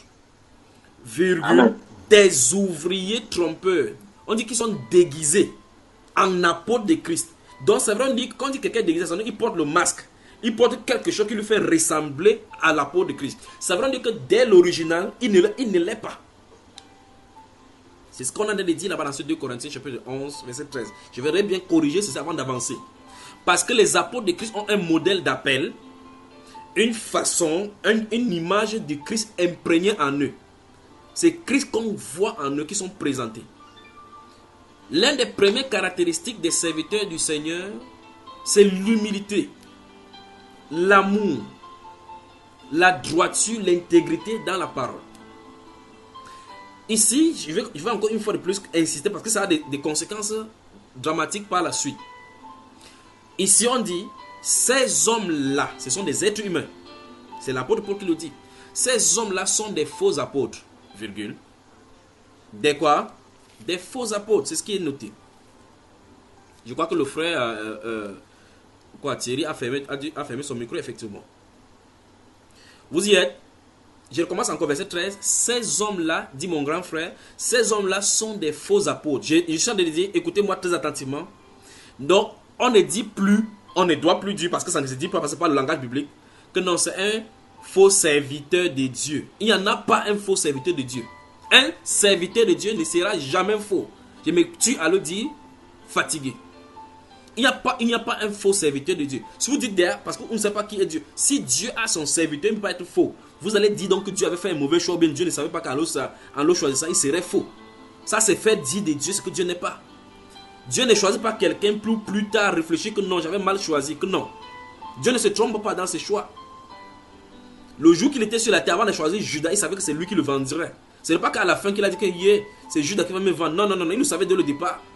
Parce que c'est lui qui a prévu dans les Écritures que ça se passerait ainsi. Je ne sais pas si vous me saisissez. Donc, une fois de plus, il n'y a pas de faux prophètes de Dieu. Dans la Bible, vous lisez l'Ancien Testament, c'est pêle-mêle. Vous allez voir Michel d'un côté, les prophètes de Baal de l'autre côté. On les appelle prophètes. Vous allez voir Jérémie d'un côté et les autres prophètes, Anani et l'autre de l'autre côté. Mais un est inspiré de Dieu, l'autre par Baal et ainsi de suite. C'est pas que ceux-là étaient dans le camp de Dieu, ils sont allés dans le camp. Que non. Ils sont comme ça, ils servent ça depuis. Donc, il n'y a pas de faux prophètes de Dieu. Il n'y a pas de faux pasteurs de Dieu. Il n'y a pas de faux serviteurs de Dieu. Il y a juste des faux serviteurs, virgule, qui sont des ouvriers. Souvenez-vous, dans le livre de Luc chapitre 10, à partir du verset 1, le Seigneur Jésus-Christ va dire que la moisson est grande, mais les ouvriers sont peu nombreux. Puis il dit, priez donc le maître de la moisson d'envoyer des ouvriers à sa moisson. Donc c'est le Seigneur Jésus-Christ qui envoie des ouvriers. Ça se passe qu'ils sont mandatés par lui. Et ils vont travailler pour le Seigneur Jésus, pas pour eux. Parce qu'on dit que c'est la moisson du Seigneur Jésus. Et ils sont ouvriers. Quand on dit ouvrier, c'est quelqu'un qui travaille pour qu'on lui donne un salaire. Ils sont employés. Vous voyez, n'est-ce pas? Ils travaillent quelque part. Donc celui qui l'a employé, c'est Jésus-Christ, le Seigneur. Puis il va leur dire cela dans le livre de Luc également. Il dit que lorsque vous aurez fait tout ce qui vous est commandé de faire, dites-vous que vous êtes des serviteurs inutiles. C'est ce que la Bible déclare. Maintenant, il n'y a pas de faux serviteurs de Dieu. Vous avez appris ça, n'est-ce pas? Vous avez compris et assimilé. Il n'y a pas de faux prophètes de Dieu. Il y a un faux et un vrai. Ici, l'apôtre Paul érige et nous donne donc tout ce que l'Écriture va détacher et ce qu'on va voir ce soir. Il dit, ces hommes-là sont des faux apôtres. Je cite encore, il n'a pas dit des faux apôtres de Christ. Ça n'a pas de sens. Les apôtres de Christ ne sont pas faux. On dit ce sont des faux apôtres. Donc ça veut dire que dès leur nature, c'est qu'ils sont ils sont faux. On dit virgule, ouvriers trompeurs. Donc ils travaillent dans le même style de chant que les vrais sont censés travailler, mais ce sont des trompeurs. Virgule, c'est pas encore terminé. Il dit déguisé en apôtre de Christ. Ça veut donc dire, comme ils sont déguisés, si vous n'avez pas le discernement, vous allez l'appeler apôtre de Christ alors qu'il ne l'est pas. Parce qu'il est déguisé. Saddam Hussein, l'ancien président irakien qui avait été débusqué par George Walker Bush Jr., avant son accession, avant sa déchéance avec les Américains dans la guerre du Golfe et autres là-bas, avait plusieurs sosies. Il avait des gens qui lui ressemblaient, qui présentent, quand il voulait aller quelque part, il sortait avec au moins 2 sosies, les envoyait dans une autre route, Il faisait diversion pour qu'on ne sache pas lequel est le vrai Saddam.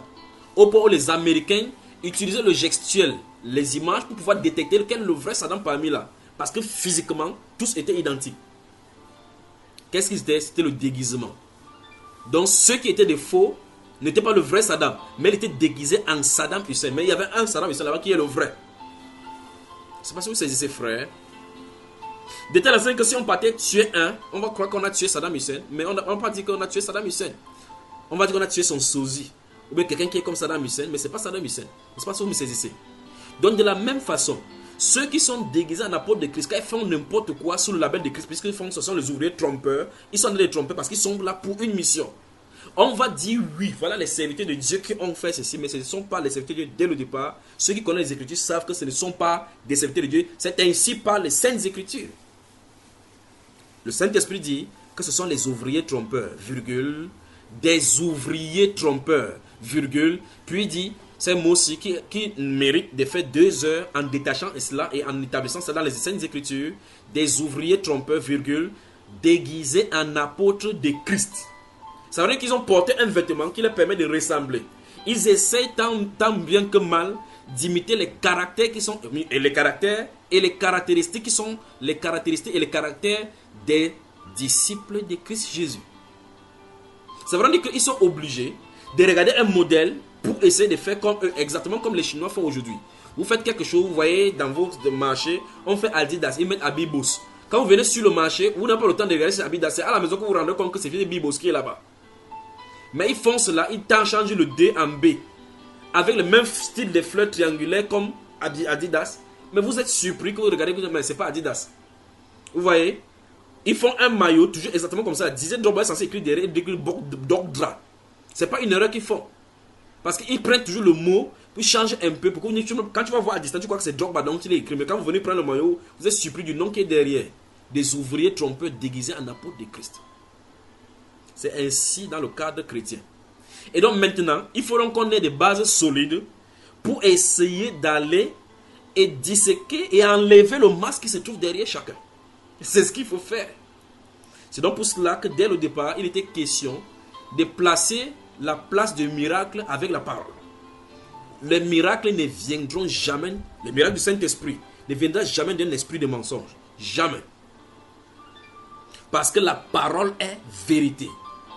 Maintenant, si vous lisez le livre d'Éphésiens, Hébreux chapitre 2, on n'en a pas fini ici dans ce livre de 2 Corinthiens chapitre 11. Allons dans le livre d'Hébreux chapitre 2. Hébreux chapitre 2. Que Dieu vous bénisse, peuple de Dieu.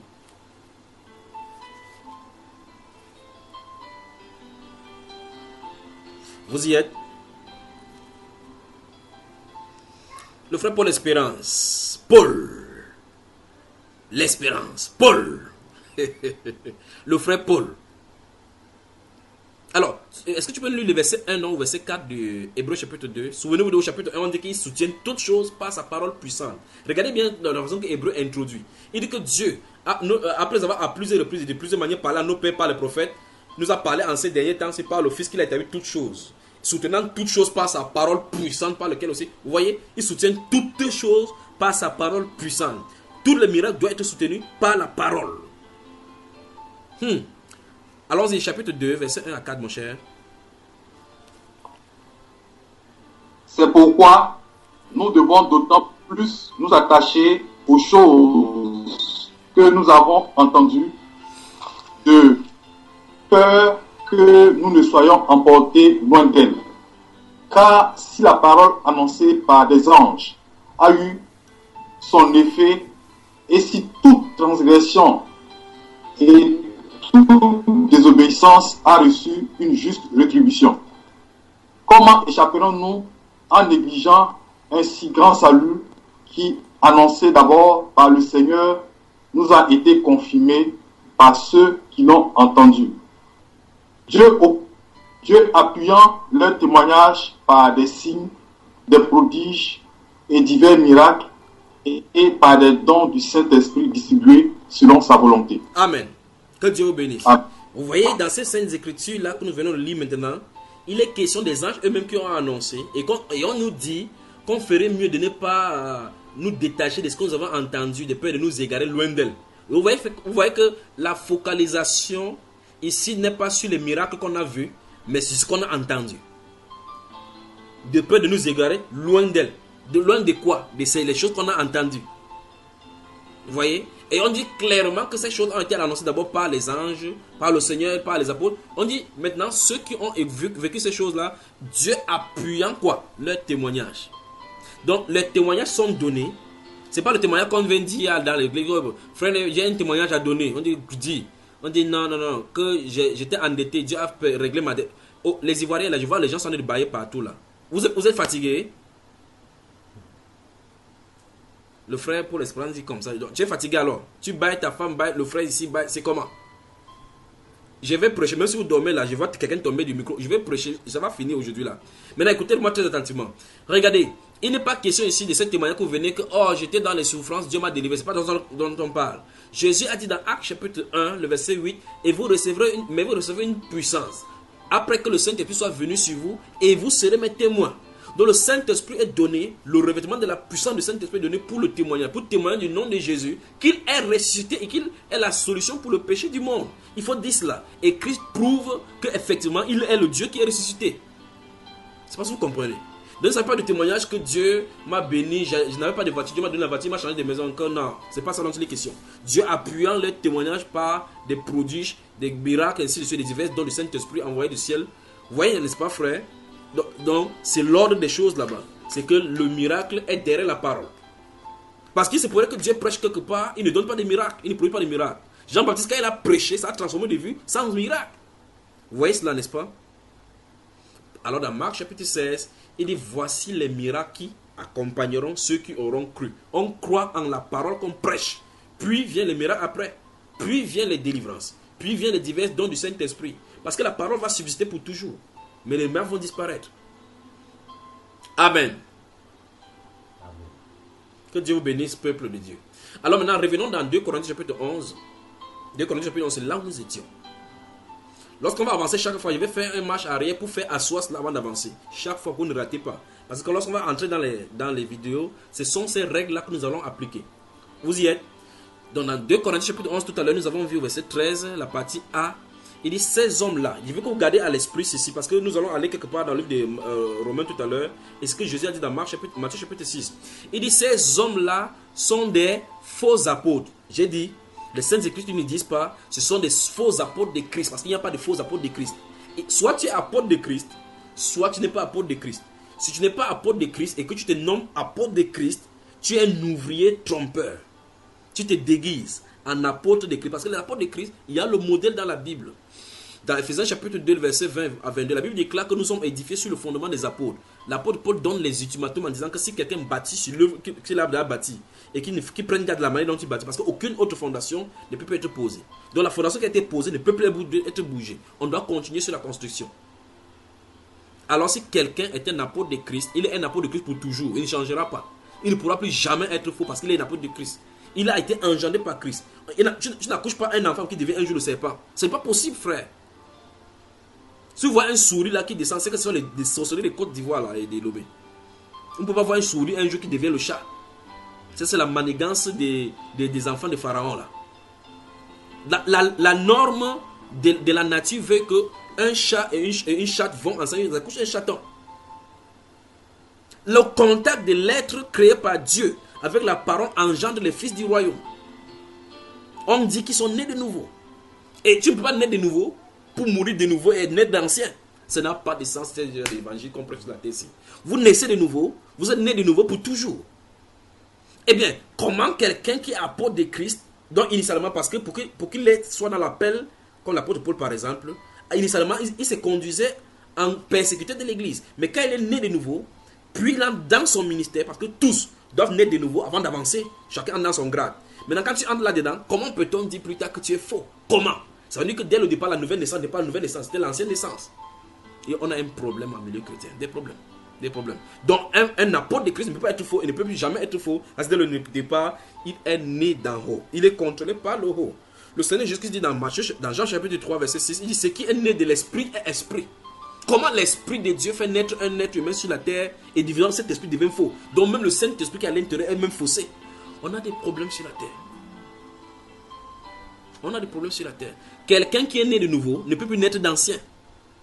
De la même façon, comme l'enfant sort du ventre, il n'est un être humain, il ne peut devenir jamais le spermatozoïde. Il ne deviendra plus jamais le spermatozoïde. L'étape là est terminée. Même s'il fait n'importe quoi sur la terre, il est être humain. S'il a l'accident, même si ça coupe les 2 pieds, il est être humain. Parce que dès le départ, le spermatozoïde n'avait pas les pieds coupés. Il ne deviendra plus jamais sur l'étape des fœtus. Quand vous êtes sorti, vous êtes sorti. Vous naissez de nouveau. Vous allez grandir dans l'étape qui est destinée pour vous.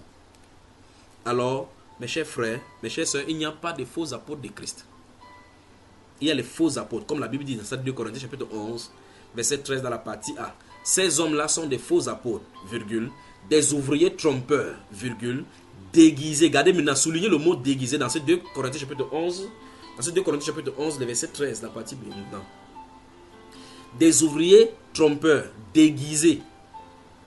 Déguisés, ça veut dire qu'ils ont pris un état qui n'est pas leur. Ils ont un système de masques. Ils ont porté des masques. Ça veut dire qu'il faut les démasquer. Et nous allons voir effectivement que le rôle de l'apôtre qui a été envoyé pour faire ces choses était de les démasquer. Il avait un des rôles pour les démasquer. Et lorsqu'il les a démasqués, le Seigneur a félicité son œuvre. Parce que, je dis ceci parce qu'il y a des gens qui disent aujourd'hui que non, frère, il faut avoir peur du Seigneur. Car qui es-tu pour juger le serviteur d'autrui? Si tombe, Dieu le soutiendra. Il n'est pas serviteur de Dieu. Si quelqu'un est serviteur de Dieu, tu lui dis la vérité, il va se redresser. L'apôtre Pierre, quand l'apôtre Pierre était dans la désobéissance, en faisant que même comment s'appelle, Barnabas avait été entraîné dans la dissimulation. Quand l'apôtre Paul avait vu, si vous lisez ça dans le livre de Galates chapitre 2, il a dit que voyant que l'apôtre Paul avait même que Céphas ne se comportait pas selon la vérité, il l'a répréhendé parce qu'il était répréhensible. Quand l'apôtre Pierre s'est corrigé. C'est pas ce que vous saisissez. Parce qu'il n'était pas dans la totale vérité de la révélation du mystère d'intégration des païens. C'est à Christ, c'est à Paul, l'apôtre, que le Saint-Esprit a donné cela. C'est-à-dire le Saint-Esprit qui en lui a témoigné que ce qu'il a dit est vrai. Si toi qui es juif, tu commences à faire comporter comme le païen, pourquoi tu pousses les païens à judaïser? La question était bien posée. Alors s'ils doivent se comporter comme ça, tu les fuis pourquoi? Des questions. Des questions. Regardez les types de bergers que la Bible présente. Si vous regardez le cas de Saül, Saul est ce type de berger, et nous allons voir ça tout à l'heure, qui fait plaisir au peuple. Il se fait plaisir au peuple au détriment de la parole de Dieu. Ah non, malgré que la parole de Dieu dit, le peuple a dit qu'il y a des bons là-bas pour sacrifier pour l'Éternel. Tu parles. Mais regardez David, l'homme selon le cœur de Dieu, il dit ce que la parole a dit, il conduit le peuple à la victoire. Vous voyez la différence, n'est-ce pas? Le berger selon le cœur de Dieu. Le berger produit par les hommes, le désir humain. Fais-nous un roi. Nous voulons les pasteurs qui parlent tel genre. C'est le type de Saül. L'Hébreu souhaitait prendre ce temps-là dans l'Ancien Testament pour débrouiller cela là-dedans. Mais maintenant, revenons ici. Alors, déguisés, ces hommes-là sont déguisés. Il y a des virgules là-bas. Ce sont des propositions qu'on peut... Ce n'est pas la proposition principale. Ce sont des propositions subordonnées, relatives ou conjonctives que vous voulez appeler. Mais, ça veut dire que ces hommes-là sont déguisés en apôtres de Christ. Depuis le 16 hommes-là, du premier verset. Vous voyez, ces hommes-là sont des gens qui sont déguisés en apôtres de Christ. Donc, dès le départ, ils ne sont pas apôtres de Christ. Ils sont seulement déguisés. La question maintenant, c'est, mes chers frères, je vous pose la question. En quoi consiste le déguisement des hommes, des ouvriers trompeurs?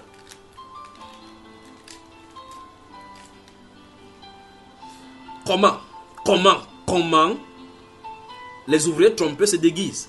Il faut que vous sachiez, tant que vous ne voyez pas ces gens de déguisement, vous ne connaissez pas le style de masque qu'ils posent, qui portent sur eux pour ressembler aux ouvriers du Seigneur, on est mal barré. Parce que si vous connaissez le masque qu'ils utilisent, les choses, les débris qu'ils portent sur eux pour pouvoir ressembler aux choses de Dieu, vous êtes mal barré. N'est-ce pas, mes frères? Alors, je vous pose la question. Pour savoir quel masque qu'ils portent pour ressembler aux ouvriers du royaume, il faut savoir quelle est la norme que les ouvriers du royaume ont. Il faut le savoir.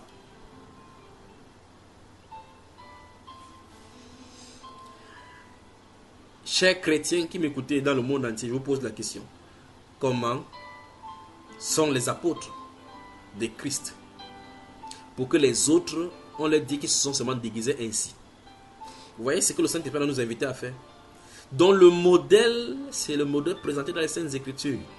Ça suppose que si quelqu'un ne ressemble pas à cela, c'est un déguisé.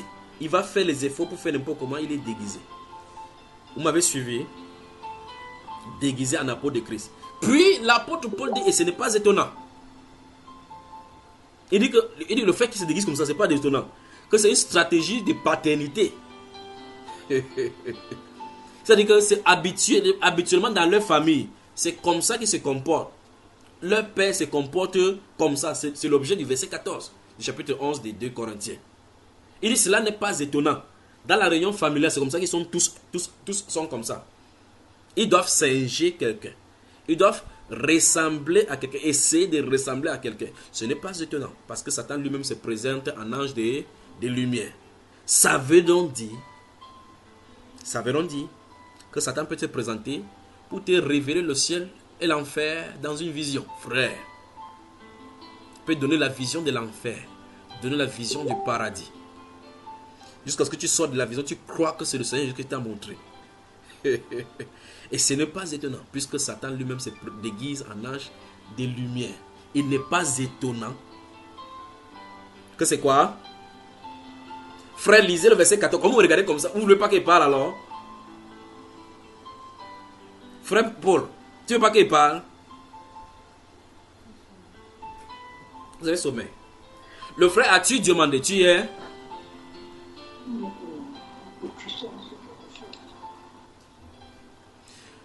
Le frère Asetou Adara. Vous entendez, n'est-ce pas?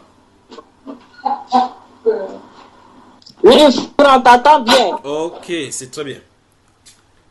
Verset 14, lisons le verset 14. Qui peut lire le verset 14? Le frère Paul, lis-nous là, ça, le frère Paul. Et cela n'est pas étonnant, puisque Satan lui-même se déguise en ange. Reprends encore ça, frère, reprends encore ça. Et cela n'est pas étonnant, puisque Satan lui-même se déguise en ange de lumière. Oui.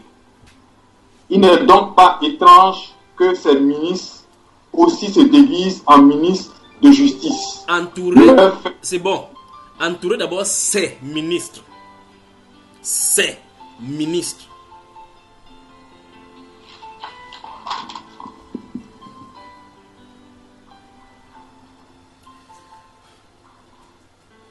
Amis chrétiens, chers frères, chères sœurs, amis biblistes, prédicateurs à temps plein ou à temps partiel ou bien un quart de temps, j'ai l'insigne honneur de vous annoncer ce soir que le Saint-Esprit nous informe dans les Saintes Écritures que autant Dieu est esprit, Satan est esprit. Vous me direz que ce n'est qu'un rappel. Là n'est pas le problème. Que au-delà de cela, le Saint-Esprit nous informe que comme Dieu qui est esprit a ses serviteurs sur la terre, vous me direz encore que ça, c'est plausible, c'est déjà connu. Amis chrétiens, frères et sœurs, auditeurs qui m'écoutent, j'ai l'insigne honneur, ou mieux, j'ai le déshonneur de vous informer qu'en milieu chrétien se trouvent des ministres de Satan, dit la Bible. Entourez encore ces ministres. Ici, il n'est pas question de marabouts. Ceux-là, on les connaît d'erreur. Ici, il n'est pas question de président de la République. Que non. Ici, il n'est pas question de gens qui travaillent dans les maquis, dans des boîtes de nuit. Il n'est pas question d'eux. C'est une autre catégorie dans la Bible. Ceux-là, on peut facilement voir qu'ils vivent une vie luxueuse, une vie mondaine, contexte de vie païenne, réprimée par la parole de Dieu. Que non. Ici, il est question des gens qui se trouvent dans le service dit chrétien, donc en milieu chrétien. Frère Serge, c'est ce que la parole dit, n'est-ce pas, frère? N'est-ce pas? Alors, nous avons des problèmes. Amis chrétiens, si vous n'avez jamais entendu ceci, sachez que vous avez des problèmes. C'est vrai que désormais, quand vous avez quelqu'un qui porte la Bible pour prêcher devant de vous, vous devrez avoir la réponse claire et nette que il est de Dieu ou il n'est pas. Vous devrez avoir cette réponse. Si vous n'avez pas cette réponse, vous pouvez être déjà dans la séduction parce que la Bible nous informe que il y a les ministres. Il a dit ces ministres. Le frère Paul, qu'est-ce qui s'est passé? Ta connexion s'est découpée tout à l'heure et tu as quitté le groupe. Le frère Paul, tu nous entends?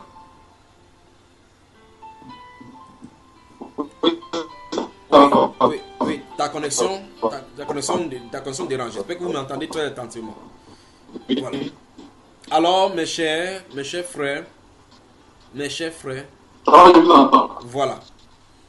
J'ai l'insigne honneur ce soir, ou mieux le déshonneur, de vous montrer, de vous dire que les ministres de Satan se trouvent en plein milieu chrétien. C'est ce que la Bible déclare.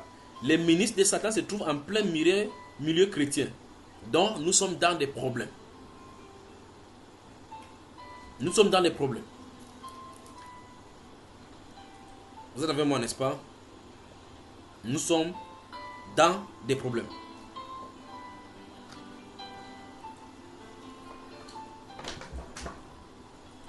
Nous allons revenir dans la deuxième partie de cet enseignement tout à l'heure, d'accord frère?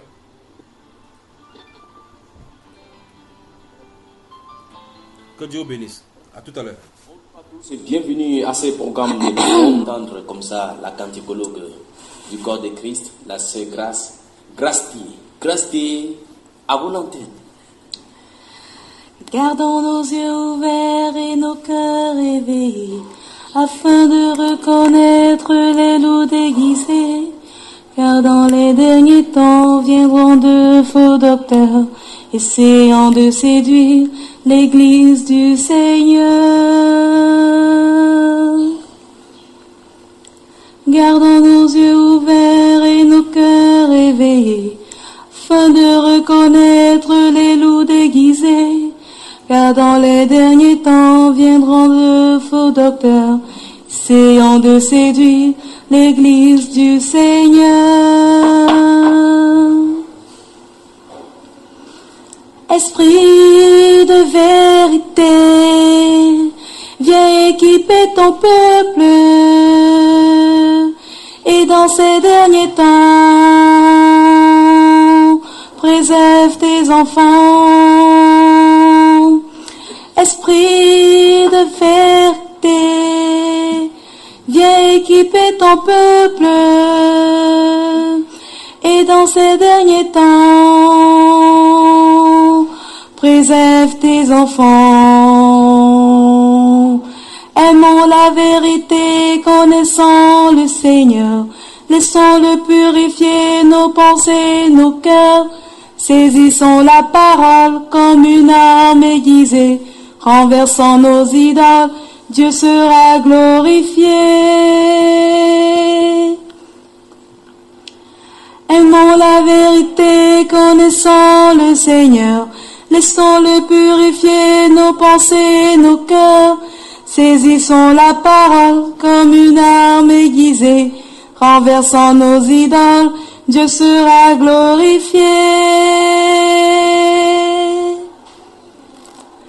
Esprit de vérité, viens équiper ton peuple,